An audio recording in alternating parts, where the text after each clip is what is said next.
welcome to the Real News Network. I'm Kim Brown in Baltimore.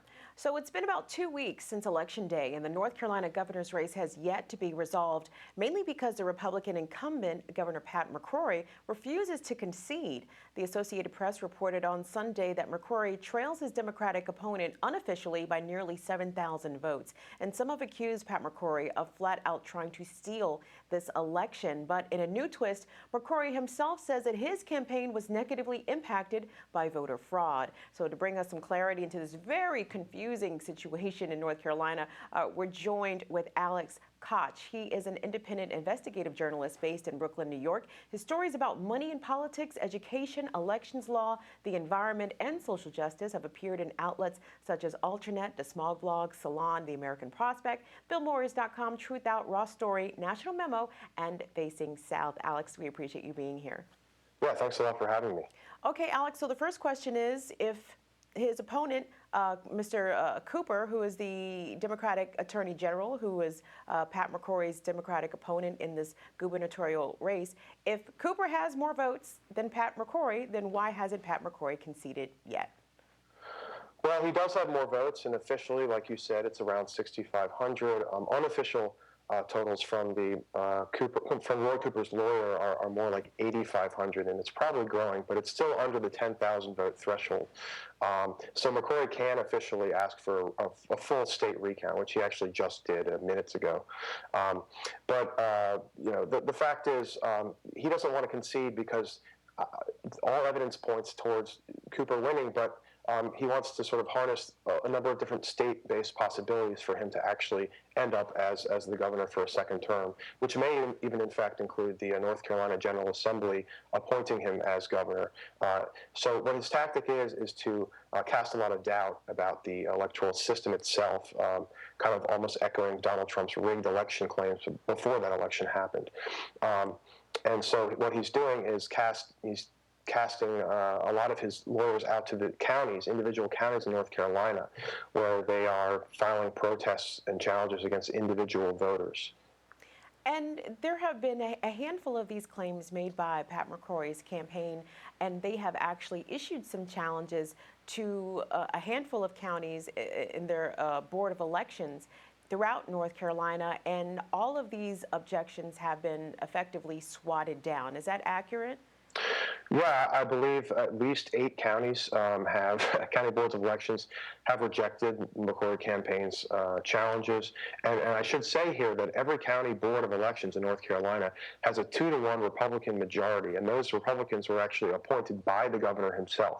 So what he's been doing is he's been opposing and criticizing the practices of the very elections officials that he has appointed. And yes, about 8 counties have rejected them so far. There's a number more that have to hear his complaints.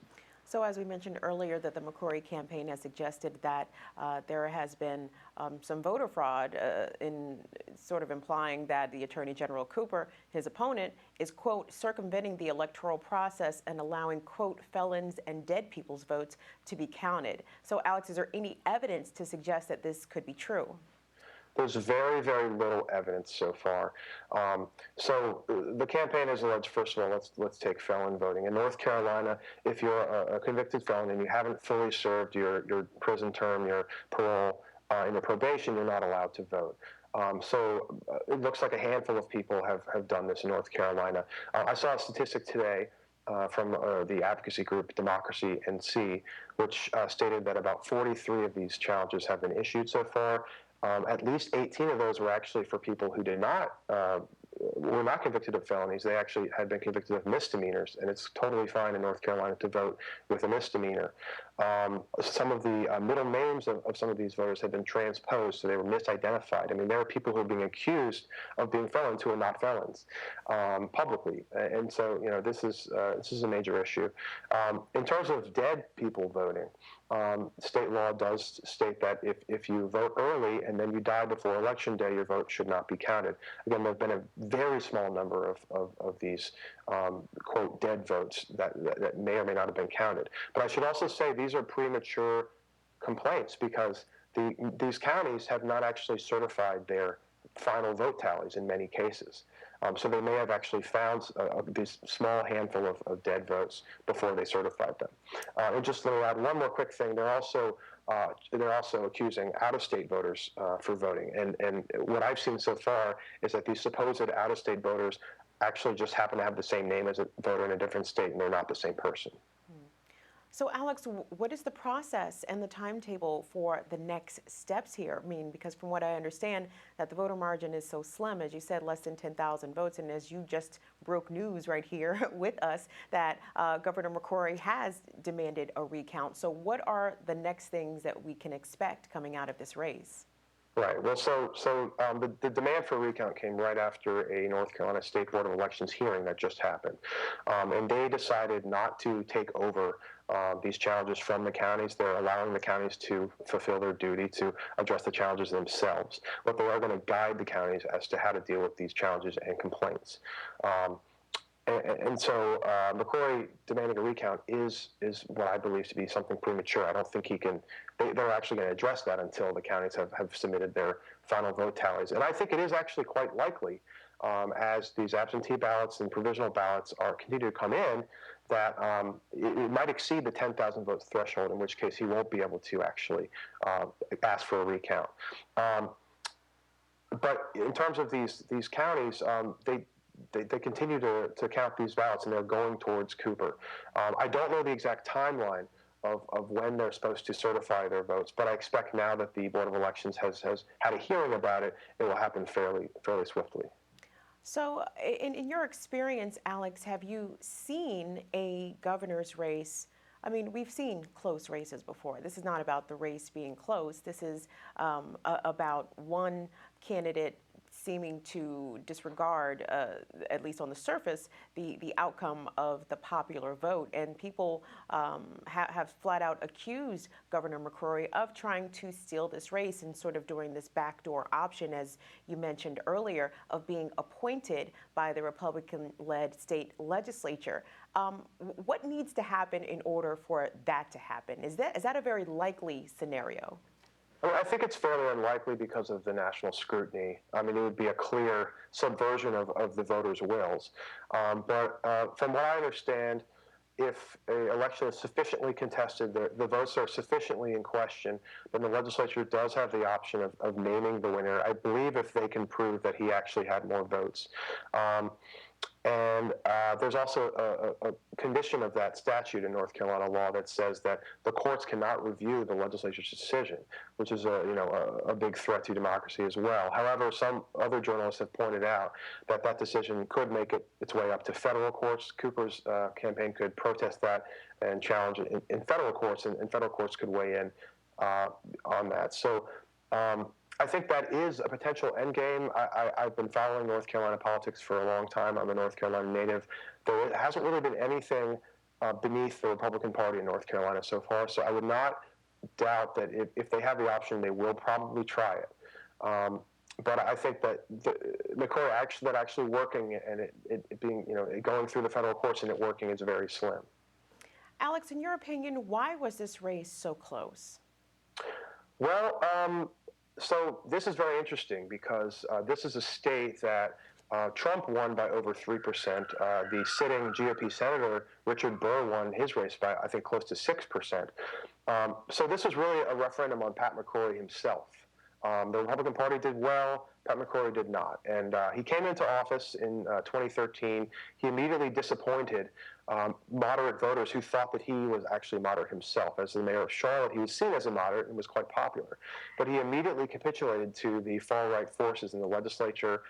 His budget director, Art Pope, is probably the biggest political conservative donor in the state. He's an ally of the Koch brothers. So he immediately capitulated to those forces. And he did things like sign a discriminatory elections law that, in fact, federal courts this year struck down because it was racially discriminatory, predominantly against African Americans. He signed abortion restrictions after campaigning on a promise that he would not restrict abortion in any way. And then this year, I think, was really the biggest issue of the election, which is the anti-transgender so-called bathroom bill, House Bill 2, that passed in an emergency special session in March, which McCrory signed that very day, which has caused the state hundreds of millions of dollars in lost revenue because businesses are fleeing the state. High-profile sports games have left the state. They're going to Virginia. Film industry is going to Georgia. And there's documented evidence that this is happening, and it continues to happen because businesses do not want to do business in a state that condones discrimination against the LGBT community. And North Carolina voters overwhelmingly oppose the bill. Based on recent polls. So I think that was really the driving issue behind McCrory's unpopularity and the fact that he continued to defend HB2 up to this very day.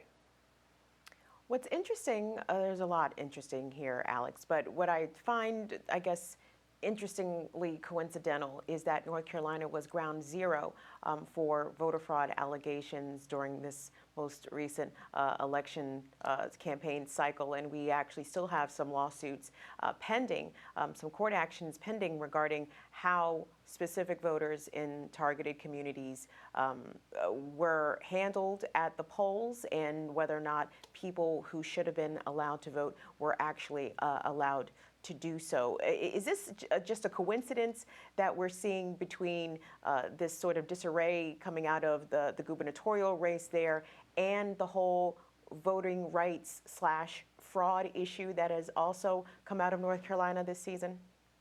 It may not be. I mean, as I said earlier, this massive 40 provision long elections bill was overturned. Most of it was overturned this summer. So it gave only a few months for the Board of Elections to educate voters. I think they did a poor job of educating voters. But some of these provisions that had been struck by the Republican legislature are actually back in effect, like same-day registration, which, and I must add that the Art Pope-controlled Civitas Institute is now filing a federal lawsuit to invalidate 99,000 of these same-day registration votes, which is, I don't think has much of a chance because the court actually just reinstated this over the summer.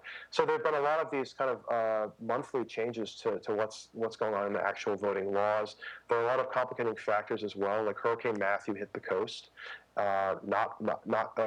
Several days before the deadline to register to vote.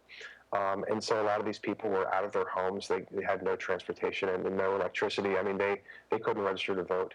And there was no good effort on the county boards of elections to educate voters that, in fact, it had been extended because voting rights advocates had challenged the State Board of Elections in court. The Board of Elections refused to extend the voter registration deadline. So there's a number of complicating factors as well in terms of what you say kind of as the voter suppression versus the alleged voter fraud. But what I can say is that, in North Carolina, like the rest of the country, in-person voter fraud has been proven to be almost statistically non-existent. But people like Pat McCrory are holding on to this false view and disseminating it among his supporters in the North Carolina public, which I think is dangerous to faith in our electoral system to begin with. We've been speaking with Alex Kotch. He is an independent investigative journalist from North Carolina, but based in Brooklyn, New York. His stories focus on money and politics, education and elections, law and the environment, and have appeared in a number of publications, including Truth Out, Raw Story, and The National Memo. Alex, we appreciate your time, and thanks for joining us. Yeah, thank you so much. And thanks for watching the Real News Network.